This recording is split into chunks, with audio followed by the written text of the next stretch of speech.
Hi అండి, welcome to Gayatri నాందు kitchen. ఇవాళ రేగి వడియాలతో మేము ముందుకు వచ్చేసానండి.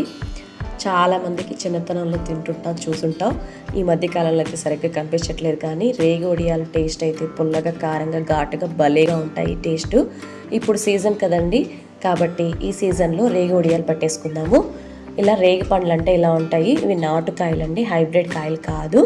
ఇలా దోరగుండే కాయల్ని ఒక 3/4 kg తీసేసుకున్నాను. ఇక్కడ తీసుకొని 2-3 సార్లు వాటర్లో వేసుకొని బాగా కడిగేసుకున్న తర్వాత మరోసారి కొంచెం సాల్ట్ వేసేసుకొని ఒక 10 నిమిషాల పాటు అలా పెట్టేసుకుందాం. ఎందుకంటే రేగి పండ్లకి ఏమైనా మట్టి ఉన్నట్లయితే కూడా నీట్గా వచ్చేస్తుంది.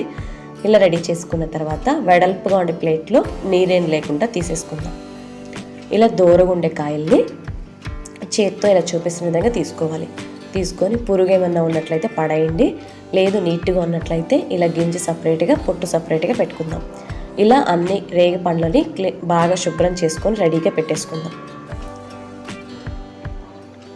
ఇలా పెట్టేసుకున్న తర్వాత ఈ గింజలు ఏం పడేయమండి, మనం వడియాల్లో వేసుకుంటాము. రేగి వడియాల్లో టేస్ట్ బాగుంటుంది.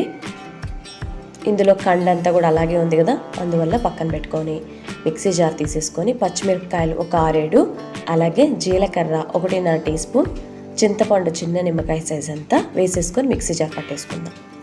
ఇలా పట్టుకున్న తర్వాత కచ్చాపచ్చగా పట్టేసుకున్నాం కదా, ఇందులో బెల్లం తురుము ఒక 1/4 కప్ వేసుకుందామండి. మీరు ఇంకొంచెం తీపి కావాలంటే వేసుకోవచ్చు. నాకైతే కొంచెం పుల్లగా, కారంగా ఉండాలని కొంచెం బెల్లం తక్కువే వేసుకున్నాను. ఇలా కచ్చాపచ్చగా పట్టేసుకున్న తర్వాత మనం ముందుగా కలెక్ట్ చేసుకున్న రేగి పొట్టు ఉంది కదా, ఆ పొట్టు అంతా వేసేసుకుందాం. ఇందులో వాటర్ అయితే అసలు ఏం వేయట్లేదు, డైరెక్ట్గా అలాగే వేసుకొని ఆగి 2 సార్లు బ్లెండ్ చేసుకున్నట్లయితే సరిపోతుంది. అలాగే ఇందులో రుచికి తగినంత సాల్ట్ కూడా వేసేసుకుందాము. ఇలా వేసేసుకొని మిక్సీ జార్ పట్టేసుకున్నాం కదా, బాగా మిక్సీ జార్లో కచ్చాపచ్చగా రెడీ అయిపోయిందండి. ఇలా చివరిగా రేగిపండు గింజలు ఉన్నాయి కదా, వేసేసుకొని ఉట్టి కారపొడి ఒక టీ స్పూన్ వేసుకుంటున్నానండి. మీరు ఉట్టి పచ్చిమిరపకాయల కారం కావాలంటే ఎక్కువ వేసుకోవచ్చు. నేను 2 కొంచెం వేసుకున్నాను, ఎందుకంటే మనకు రేగిపండ్లు ఎండు కారం కూడా వేసుకుంటే టేస్ట్ బాగుంటుందని. ఇలా ఒకసారి బ్లెండ్ చేసుకోవాలండి. మరీ ఎక్కువసార్లు చేసినట్టయితే రేగు గింజలు విరిగిపోతాయి, తినేటప్పుడు పంట కింద తగులుతూ డిస్టర్బెన్స్గా ఉంటుంది.